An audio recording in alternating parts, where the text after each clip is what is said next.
जय श्री राम।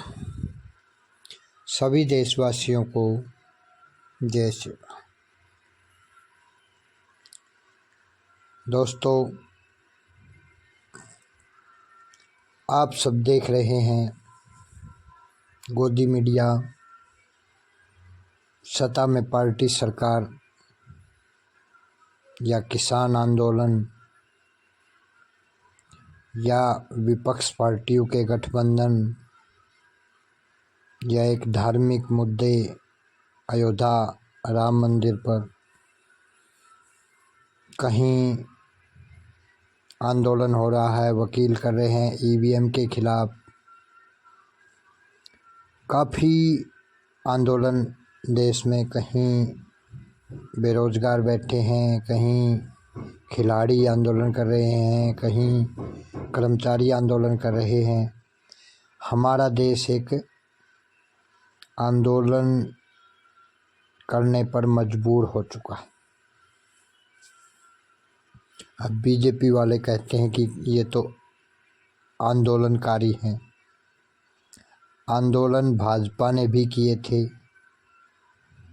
जब कांग्रेस सत्ता में होती थी, तब भी आंदोलन किए थे। अब एक तानाशाही सरकार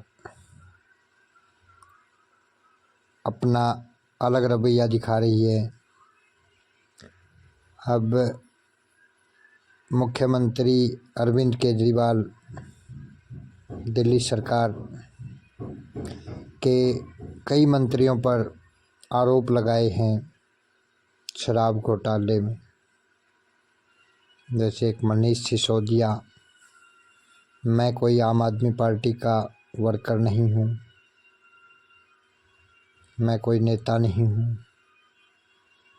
जहाँ तक हमने उनके विचार सुने हैं मनीष सिसोदिया के, उनके काम को देखा है, मेरे हिसाब से, आम जनता के हिसाब से, दिल्ली की जनता के हिसाब से उनकी सोच केजरीवाल से भी अच्छी सोच मैं मानता हूँ और दिल्ली की जनता मानती है। 1 वर्ष हो चुका है लगभग, आज तक बीजेपी वालों ने शराब घोटाले में जो आरोप लगाया है, 1 रुपये का भी अभी तक प्रूफ उनको नहीं मिला है। और मनीष सिसोदिया द्वारा, वकीलों द्वारा लगाई जा रही बार बार जमानत अर्जी की याचिकाएं खारिज की जा रही है। 1 दिन की भी जमानत नहीं मिली।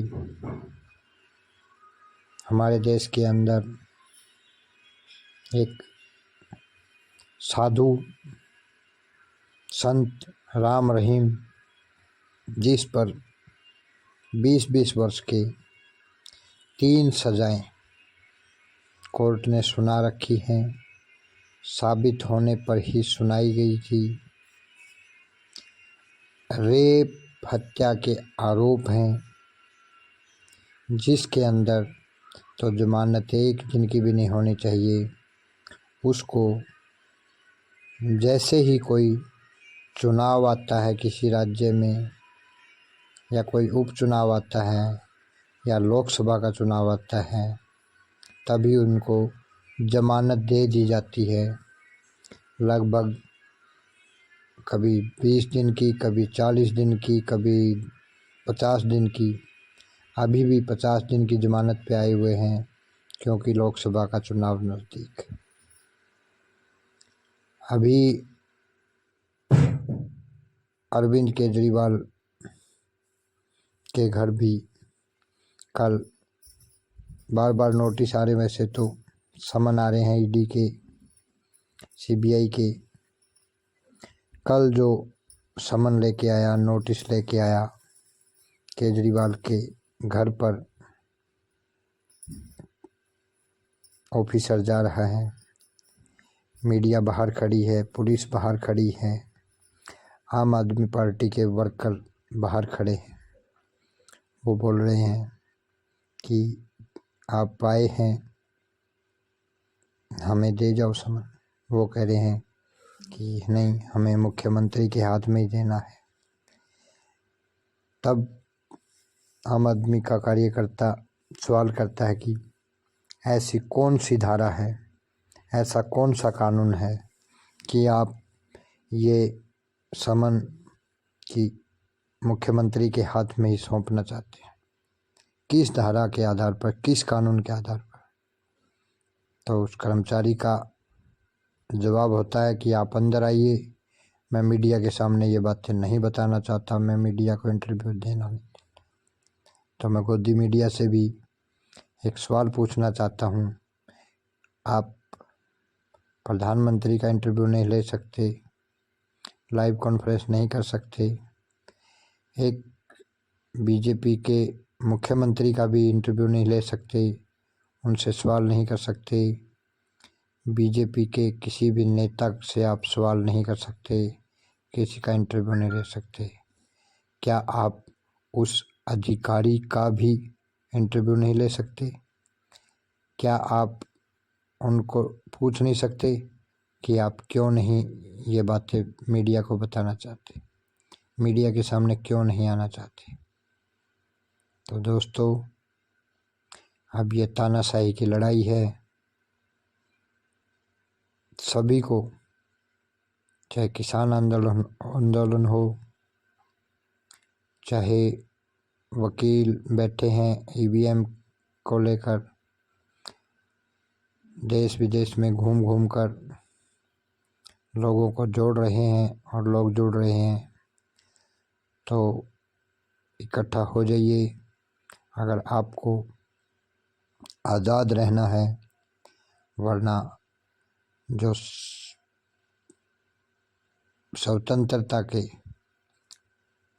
75 वर्ष पूरे हो चुके हैं,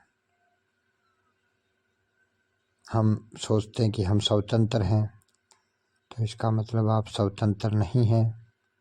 और इस स्वतंत्रता की लड़ाई के लिए आप भगत सिंह के जो नारे, भगत सिंह की जो जीवनी, जो भगत सिंह को मानने वाले हैं, भगत सिंह को ये अत्याचार पसंद नहीं थे, इसलिए वो अंग्रेजी हुकूमत पर वो करते थे, अटैक करते थे, बम फोड़ते थे, आंदोलन करते थे। अब ये अत्याचार आप सहन कर रहे हैं, तो आप गुलाम हैं, गुलामी की जंजीरों में जकड़े जा रहे हो।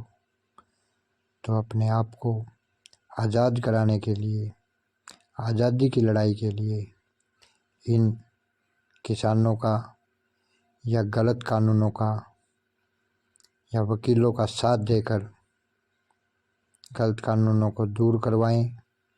अभी भी एक कानून पीछे आया था जो ड्राइवरों पर कानून था, बहुत ही गलत कानून था, क्योंकि हर घर के अंदर 15 वर्ष से ऊपर का बच्चा, हर कोई ड्राइवर है। ये सभी के ऊपर लागू होता है।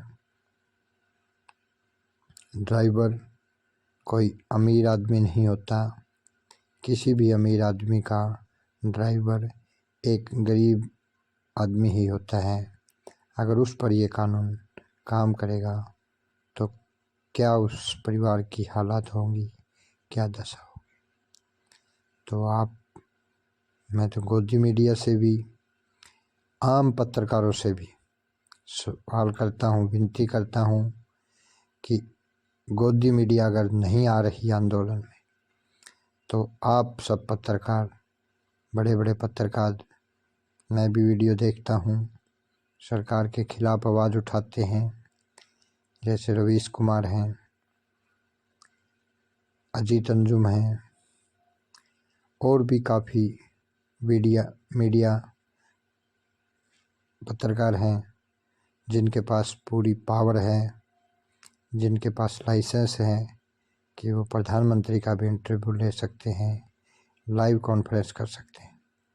तो आप भी इकट्ठे होकर बीजेपी वालों का इंटरव्यू लें, लाइव कॉन्फ्रेंस करें, सवाल करें, सवाल करके उनसे जवाब लें और इस तानाशाही सरकार को सबक सिखाने के लिए आंदोलनजीवी बने। अब आप भी देख लीजिए, क्या जिन जिन नेताओं पर इन्होंने ईडी की रेड की है, जिनको के ऊपर आरोप साबित किए हैं, उनका बीजेपी में विलय होने पर क्या आगे से कोई गिरफ्तारी हुई? क्या आगे से कोई कार्रवाई किसी नेता पर हुई? तो क्यों नहीं बीजेपी के नेताओं पे भी ईडी के छापे लगने चाहिए या ईडी की जांच, सीबीआई जांच होनी चाहिए, क्योंकि आरोपी सभी पार्टियों में हो सकते हैं। अब अगर विपक्ष ना रहा, विपक्ष को ये अंदर डाल रहे, विपक्ष ना रहा तो कल को ये ईडी आपके घर भी आएगी, आपको भी ऐसे ही ये तानाशाही सरकार दबाव बनाकर अंदर भेजने का काम करेगी। अब हिंदू राष्ट्र के इधर से नारे लगाए जा रहे हैं। जब विदेशियों को नागरिकता देकर इस देश की जनसंख्या को नंबर 1 पर पहुंचा दिया है, क्या वो पार्टी, वो तानाशाही सरकार क्या इस देश को हिंदू राष्ट्र बना पाएगी? आपकी क्या राय है? नीचे कमेंट बॉक्स में जरूर लिखें। अगर इतनी ताकत है तो कर दो ना मुस्लिमों की नागरिकता ख़त्म। अब ये मुस्लिमों को बाहर से अंदर देश में और भी नागरिकता दे रहे हैं, तभी तो जनसंख्या बढ़ी है। हिंदुओं की जनसंख्या नहीं बढ़ी है, मुस्लिमों की जनसंख्या के कारण ही हमारा देश नंबर 1 पर आ गया है। तो मैं नहीं मानता, आप भी नहीं मानते होंगे कि मुस्लिमों को नागरिकता दी जा रही है, तो क्या इस देश को हिंदू राष्ट्र ये बना पाएंगे? क्योंकि मैंने एक पोस्ट डाला था जो कि गूगल पर पड़ा है, आप भी चेक कर सकते हैं। मैंने कोई अपनी तरफ से नहीं डाला था, गूगल से उठा के ही उस पोस्ट को मैंने मेरे ट्विटर अकाउंट पे शेयर किया था। उस पोस्ट को गलत बताकर ही मेरा अकाउंट ब्लॉक कर दिया गया, ट्विटर अकाउंट मेरा ब्लॉक कर दिया गया। तो इतनी तानाशाही सरकार से छुटकारा पाने के लिए आप अगर आज़ाद रहना चाहते तो आंदोलनजीवी बने, आंदोलन हो रहे आंदोलन ईवीएम के खिलाफ या खिलाड़ियों के पक्ष में या किसानों के पक्ष में या ड्राइवरों के पक्ष में आकर इस लड़ाई को जन जन तक पहुंचाकर इस तानाशाही सरकार से छुटकारा पाएं। आपकी क्या राय है? नीचे कमेंट बॉक्स में ज़रूर लिखें। आप गोदी मीडिया के चैनलों को बहुत शेयर करते हैं, लाइक करते हैं, सब्सक्राइब करते हैं, बेल आइकन को भी दबाते हैं। क्या आप हमारे चैनलों को, सच्ची खबरों को सुनना पसंद नहीं करते? तो आपसे विनती करता हूँ, अगर आपको वीडियो अच्छी लगी हो तो लाइक करें, शेयर करें, चैनल को सब्सक्राइब करें और घंटी के बटन को दबाकर ऑल पर क्लिक करें, ताकि रियल मुद्दों की वीडियो आप तक पहुंचा सकें, गोदी मीडिया की झूठी खबरों से आपको छुटकारा मिल सके। तो वीडियो यहीं ख़त्म करते हैं। आगे किसी अन्य मुद्दे पर आपसे वीडियो साझा करेंगे। तब तक के लिए जय श्री राम।